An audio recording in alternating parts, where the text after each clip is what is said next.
answering questions and cut me off. So can you all hear us without the microphones, or would you prefer to be used? Good without? Okay. Well, I guess the thing that I'll start with is what a pleasure it's been for me to get to know both Ellie and Mason over the last few months as we open the museum, as we have the opportunity to tell the stories of America's Olympic and Paralympic athletes. Occasionally, Ellie and Mason try to sneak into the museum and just wander through the galleries and go unnoticed. But if you didn't notice, when he stands up, you'll see that it's kind of hard for Mason to hide. So they get caught when they come into the museum. But we're glad that they've had the chance to visit last several times and explore the galleries. And Ellie's going to talk about some of her favorite parts of the museum here in just a few minutes. But Ellie, I'll just kind of kick it off and maybe let you just introduce yourself and maybe start with a little bit of your story and how you started swimming. I am a mumbler, so I'll use the microphone so you can all hear me. My name is Staff Sergeant Elizabeth Marks. I am 30 years old this year, and I've been in the Army since I was 17 years old. I deployed to Iraq in 2009, and I was injured in 2010, and I found swimming on accident.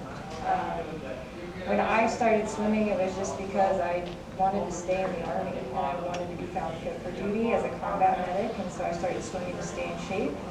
And it became a happy accident where a couple months later, a woman told me about the Paralympics, and it all became history from there.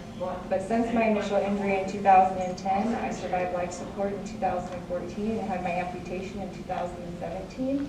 I've been lucky enough to grace a couple world stages at this point and be in one Paralympic Games. Swimming has saved my life multiple times, emotionally, mentally, and physically. So it is very near and dear to my heart, as are these people who help keep the memory alive of all the athletes who came before me and paved the way, and especially the veterans who came before me that gave me the voice and the opportunity to be able to pursue these passions. So Ellie, as you know, is active duty. Her husband Mason is a veteran. Her father is a veteran. And they were telling me before we got started that between their combined families, they have veterans that go back all the way to the Revolutionary War and multiple family members that served in the Civil War as well. So Veterans Day is an important day. Tell us what it means to you, what this day means to you and to your family. I am fortunate that my father's a Vietnam veteran, and Veterans Day didn't used to be what it is now for his generation, and I recognize that. They didn't get to celebrate their service quite like we do, and his generation ensured that mine could celebrate the sacrifice of service. Veterans Day to me is incredibly special because almost all of my close friends, all of my mentors, and some of the people that I love more than anything in the world are veterans. So for me, it's one of the biggest holidays. It's my Christmas, it's my birthday, it's my 4th of July, because I get to celebrate a population of people that have lifted me up throughout my life before I had the strength to. That's awesome. You mentioned that you have been in the Army since you were 17 years old. Talk a little bit about that beginning and why you chose to be a combat medic as well. I was what was considered at-risk youth. I grew up and made some poor decisions when I was young. I had a different family life growing up, and my father, being the beautiful Vietnam vet that he was incredibly supportive and loving, and none of that was his doing, but I still found myself on a path that wasn't very favorable. I ended up going to a program called Arizona Project Challenge for at-risk youth. And when I went there, I was 16 years old. And getting to experience the structure changed my life. And this entire program was run by veterans. So it was from every branch of service, and it was run and led by the National Guard. And it was for the kids that were scared and lost and troubled youth. There were only a few ways to end up in Arizona Project Challenge. You either had a record, or you were on your way to having a record. And I volunteered to go to this program because I just wanted a better life, and I saw opportunity. When I was in Project Challenge, all of my mentors were service members, and I had so much respect for them. The first week I was in Project Challenge, everyone was crying and upset, and I just wasn't. I was happy and I was safe. And I had 3 meals a day and I got to exercise and I didn't have to talk about it and I just got to live it. And that's when I realized that I needed to pay these people back. And so my mission from graduating Arizona Project Challenge was to serve in the armed forces because I wanted so badly to mean to someone what these people had meant to me. How about becoming a combat medic? How did you ultimately find that particular path in the Army? I wish this was a better answer, but when I went into the recruiting office, I originally went when I was 16 and they said go home. And when I went in at 17, as soon as I was eligible, I said, okay, I want to do infantry like my dad. And they said, that's lovely, but you're female and you can't. And I said, okay, what's the closest I can get to that? And they said combat medic. And so I circled that, and when I brought my paperwork home to my father, the Marine Corps Vietnam vet who was infantry, he was none too pleased that I was a combat medic, but that's how I chose it. Let's talk a little bit about your tour in Iraq. You were in Iraq in 2010, and then after your injuries in 2011 is really when you found swimming as part of your recovery and healing process. Maybe talk a little bit about how you found swimming and what that meant to you as you began that recovery process. So I was injured in April of 2010, and people spent a lot of time telling me all the things I wouldn't do anymore. When I was in the Warrior Transition Battalion, alongside a bunch of other injured men and women, the general feel of being there was very oppressive. It was very lonely. People were very angry, and reasonably so.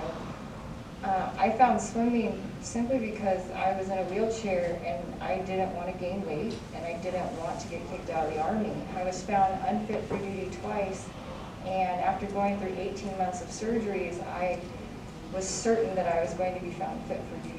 And so the pool was attached to the gym on Fort Sam Houston, so I plopped in, and fortunately there was a woman there that day, and she saw me struggling to learn how to swim, and she volunteered to show up every day and teach me how to swim. So at that point, how much time did you start spending in the pool in the months following that? As much as I could. Every morning I would talk my squad leaders into allowing me to go to the pool for PT. And so I would go every morning and I would swim from about 6 a.m. until 8 a.m. And then I'd go back in the afternoon. I just wouldn't tell anybody because I wasn't supposed to be doing that much PT yet. And it became such a peaceful place because while you're in so much pain and you're recovering, the water was a place where I got to decide how much pain I was in and where I got to decide how long I spent there, and the weightlessness, everything was just so beautiful. But the most beautiful part was the quiet. When you push off the wall or when you're in the water and it's just you, that was more healing than anything else that I had in my life at that time. Let's talk a little bit about WCAP, the World Class Athlete Program. Tell us a little bit about what WCAP is. The U.S. Army World Class Athlete Program gives soldiers the opportunity to train and compete in the Olympics or the Paralympics if they make a national time standard. It's an interesting program. When I got injured, I had no idea that it existed until I raced and someone was trying to scout my friend, and I was like, what is that program? They said, I don't think it's for you. And so I found out the headquarters was in San Antonio, Texas, so I showed up to them every day after I found out it existed until I got in. The one thing Ellie won't tell you is that she is the first Paralympic swimmer to ever be invited into the World Class Athlete Program. Is that right? Yes. So it's pretty impressive to have Ellie with us, but her performance and the fact that she is really the first and leading in the WCAP program is something else that's really something pretty special. And maybe talk about a few of your teammates that train here at Fort Carson. They're both able-bodied Olympic athletes and Paralympic athletes. Is that true? And what are some of the other sports that are part of WCAP? WCAP right now has 2 archers who are Paralympians and 1 shooter who's a Paralympian, and myself as a swimmer. But we've also had sledge hockey players, and we have 2 triathletes as well who are Paralympic athletes. And then on the able-bodied side, we have winter sports just like we have summer sports. We have a very healthy and well-developed bobsled presence at WCAP, as well as skeleton. And then we have pentathlon. We have a pentathlon coach who's at WCAP, as well as pentathletes. Awesome. We have a bunch, we've had almost everything. So maybe talk a little bit about your current training schedule and how A, COVID, and B, the postponement of the games that were supposed to happen this past summer in Tokyo have changed your training and your life and your competition. It's only a little bit to cover. Yeah, just no. I'm incredibly fortunate because the training center has opened its doors again to swimming. That's more than most athletes have. So I'll start out with just how grateful I am to have the opportunity to still train. WCAP, our strength coach, has kept the doors open for me and safe so that I can continue to at least lift weights. My usual training schedule is 2 hours in the morning swimming, and then I have a 2-hour lift. And I do a lot of prehab and rehab outside of that just because of what I put my body through. And that's 6 days a week. And then with COVID, we've changed a lot. Everyone is having to be more careful, but we are incredibly privileged at the training center because even though we still have to be very careful, they're doing most of the legwork for us. We just have to show up and abide by the rules. So even though it's been postponed, and even though it's a year out, and we still don't know wholeheartedly what's going to happen, I'm optimistic that we'll figure it out. And if not, this is just an opportunity for us to recognize the obstacle and move forward. So you are training for the 2021 Paralympic Games. I am. What are the events that you are focused on for next summer in Tokyo? Yes. My main event is the 100 backstroke. I'm also training for the 200 IM, the 100 breaststroke, and the 50 butterfly. We have phenomenal female athletes within my classification in our country, so it is going to be a fight just in the U.S. to get some of those slots to race those events, which is a great problem to have. Awesome. So I don't want to fast forward too far, but have you thought about what your life looks like after you ultimately retire from swimming and how sport might still play a part of your life, even though you're not actively training for Paralympic Games? I don't know that I'll ever retire. I love swimming. I think swimming is a lifelong sport. I might not always do it on a Paralympic level. Hopefully, younger people will come up and just destroy my times and my records, and I'll be forced out of the sport. That's how I would like to retire. But I will always have so much love for swimming and